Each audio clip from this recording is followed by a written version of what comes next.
World of Warcraft itself. What am I watching? What the fuck is that? A fucking panda on my screen. I'm curious now. You level up, get geared, clear Yeah. dungeons, Yeah. and move on to raids. It's the path hundreds of thousands of players follow. It's Damn, the familiar, old soda. predictable, but some choose to break free from that endless loop and play differently, in ways that make others look at them sideways, in ways that even bend or break. Yeah, because the game itself, is since the so old developers right never now. intended anyone to play like that, and yet it can be incredibly satisfying. In this video, I want to talk about players who deliberately chose the path of the outcast, the villain, or the hermit. You've all probably heard of Neutral Agent, Okay. a player who managed to level up to the maximum level. Yeah, this guy's on insane. the Pandaren starting island. This took guy him is countless absolutely hours of insane. grinding and resource farming. Recently, he made headlines again. With every new expansion, he brings his characters to the cap, and the latest one was no exception. Earlier this year, he managed to level up, get this, 8 neutral Pandaren to the maximum level. Sure, God damn! This guy has nothing to do. How do you even manage that? Pandaria, and he didn't have to start completely from scratch this time. Still, it took a huge amount of time and patience. Why 8 characters? God damn. Why do it at all? 8, because Neutral Agent wanted to have a max level neutral Pandaren for every available class. As for why, This guy's he insane. enjoys tough challenges. And Tough challenges. A lasting legacy. The only thing tough is your patience. God damn, GG, man. That's insane, but whoa, I could never. You can't leave it. Only after completing the final quest line and choosing a faction, horde or alliance, can you That's explore insane. the rest of Azeroth. This guy is However, absolutely a few insane. players managed to break that sacred rule. In Warcraft's history, there were occasional bugs that allowed Pandaren to escape the island before finishing the introductory quest line. I think I know how. If you can kill yourself in game at a certain point, the game bugs itself and TPs you in some graveyards that are neutral. In practice, Like for the horde, you often goes to the graveyard near the pathways. Was it? Becoming part of an unofficial third faction. This became possible shortly after the release of Mists of Pandaria, likely because certain parts of the new zone hadn't been fully tested. Yeah, the method exactly. Of escape went like this. A player would create a Pandaren monk and level up to 20 on the starting island. Since the available quests ran out long before level 20, the remaining experience had to be earned through gathering professions. Tedious, yes, but the end goal made it worth it. Once the player reached level 20, they unlocked the ability Zen Pilgrimage, which teleported the monk to their class sanctuary in Pandaria. From there, they had to perform a few frustrating maneuvers, such as drowning the character in a lake and trying to reach the farthest edge of the map before fatigue killed them. If done correctly, the Pandaren would respawn at the Kunlai summit, from where they could run to the Jade Forest, use a faction portal, and escape into the open world. None of this At point I'm curious, which faction do you go? Do you go to the Horde faction or the Alliance faction? Or is it the same? How do you see the guards? I'm curious. And how does it interact with the PvP thing, you know? Neutral Pandaren, without a faction, faced countless restrictions. In fact, it's easier to list what they could do than what they couldn't. Let's start with the limitations. They couldn't whisper other players. Obviously. Only fellow Pandaren. Trade chat and other channels were completely inaccessible. Crazy. You couldn't send mail, trade, or invite others to groups. Because in Pandaria, the faction thing was a bit strict there. I wonder if you can do that now. How many restrictions would remain? NPCs appeared as random gibberish, since the character didn't understand any language. That's actually so cool that they coded this in the game. I mean, it's already coded because if you have any character, the character speaks a set language. But you know, the NPC, you always see them and go like, yeah, that's obvious that they're speaking to me like every form of social interaction was either restricted, but it's crazy. Still, there were a few things neutral Pandaren could do that no one else could. Both Horde and Alliance players and NPCs were neutral toward them. Technically, that meant you could freely wander through the capital cities without fear of being attacked by guards or That's killed by cool. other players. You could even access the auction houses of both factions. That said, you couldn't really profit from it. As mentioned before, sending mail to other players was disabled. Yeah. When a Pandaren character died, they would instantly resurrect at their corpse. Many quests and quest lines were unavailable. Later, players discovered a way to queue for dungeons, but only with other neutral Pandaren.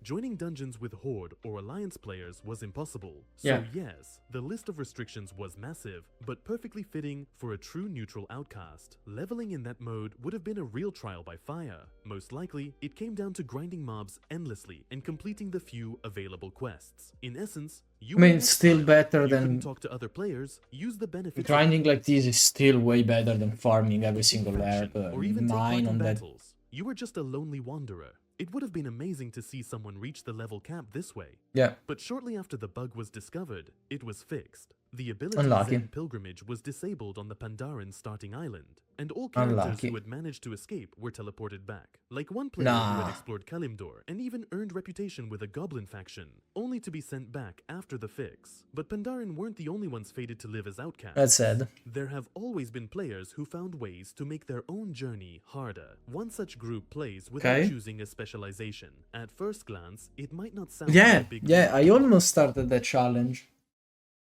But in the new version of the game, it's pretty impossible because of the way the new talents works.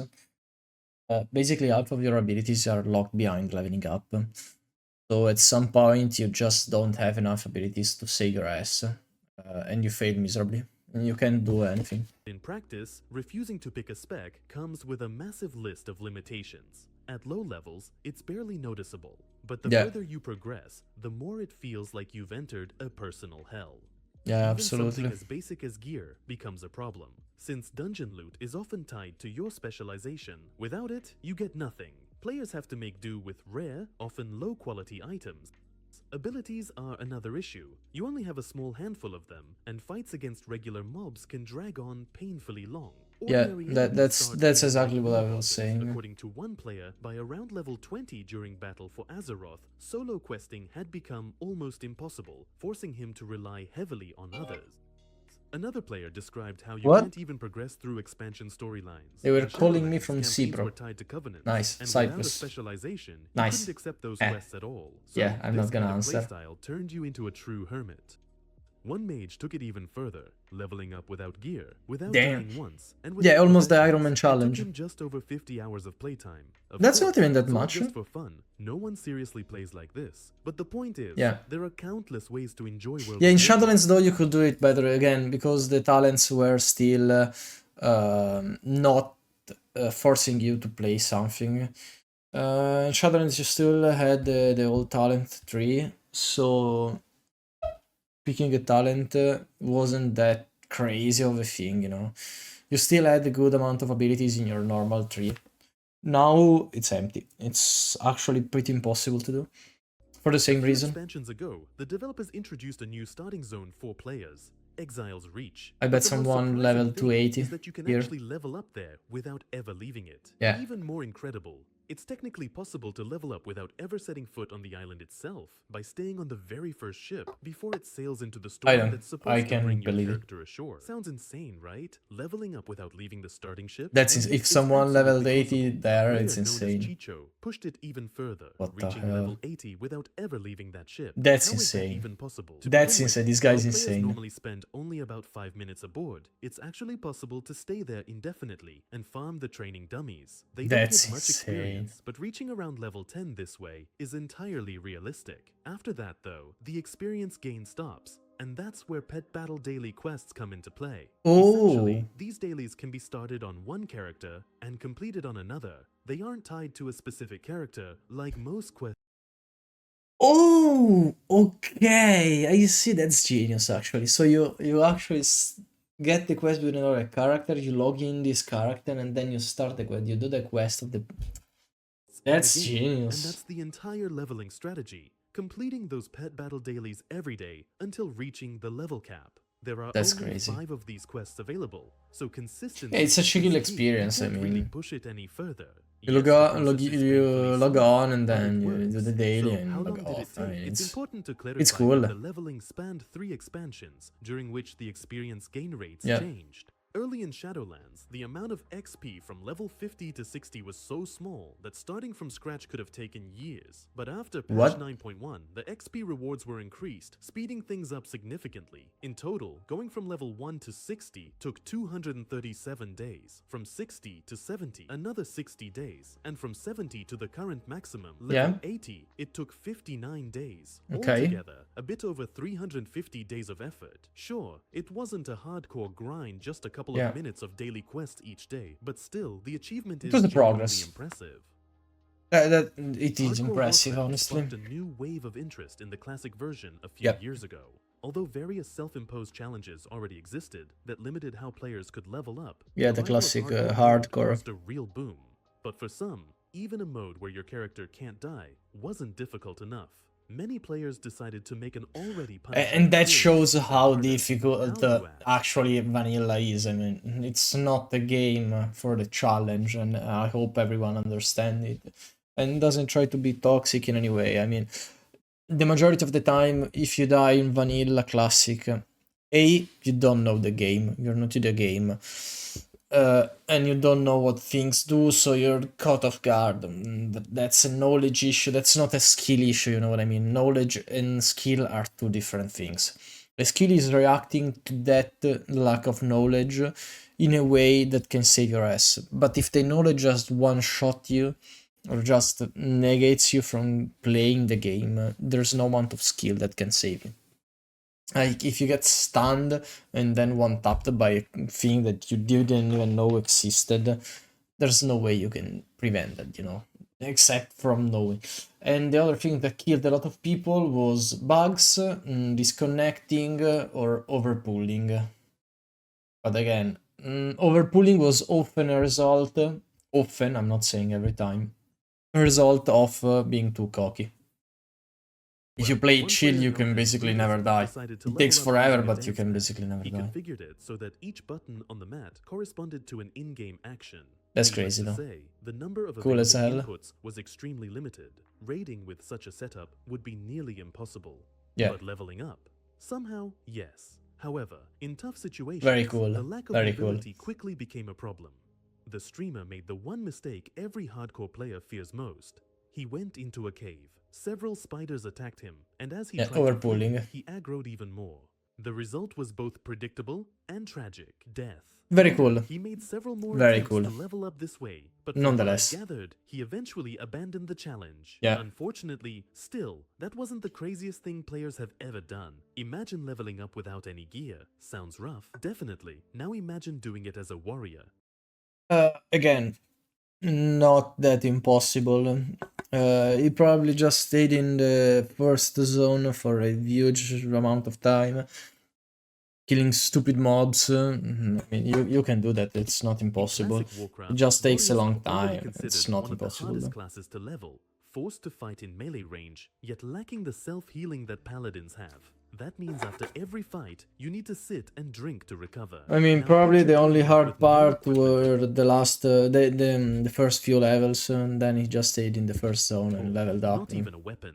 So it's not that insane. 88 decided to take on that challenge. All he had were determination, patience, and his bare fists.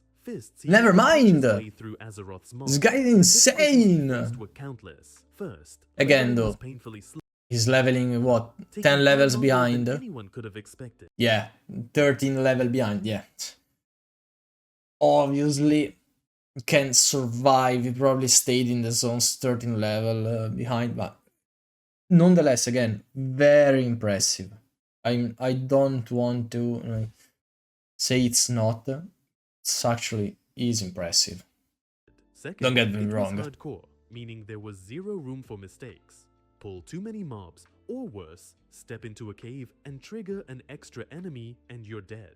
Let's be honest, even in normal gameplay, a few unexpected enemies can easily send you to the graveyard. Yeah, absolutely. Even a single and that's something that I can't... At lower levels, it wasn't so noticeable, but the deeper he progressed, the more dangerous things became. He had to fight creatures far below his level just to survive. For example, When he reached level 53, he was farming Naga around level 43-44 to balance out the lack of gear. It gave less experience, but at least it was safe. Even then, his health often dropped dangerously low, forcing him to drink and heal after every battle, then start again. I mean, that's really cool though.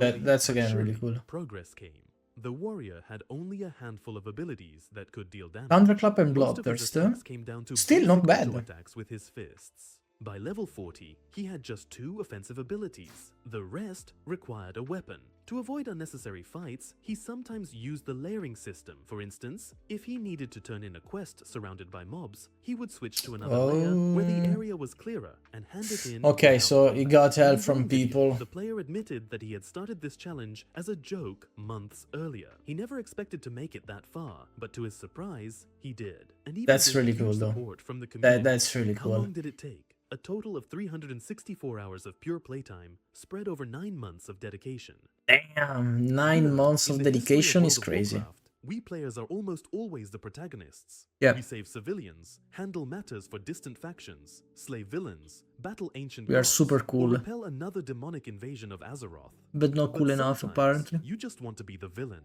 The game offers very few opportunities for that. That didn't stop a player known as In Need to Know. He decided to become a true villain.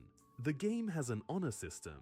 You can kill enemy players and faction leaders to earn honor, which increases your rank and unlocks various rewards. To prevent players from going rogue and killing quest NPCs or merchants, the developers added a system of dishonorable kills, which encourages players to behave properly.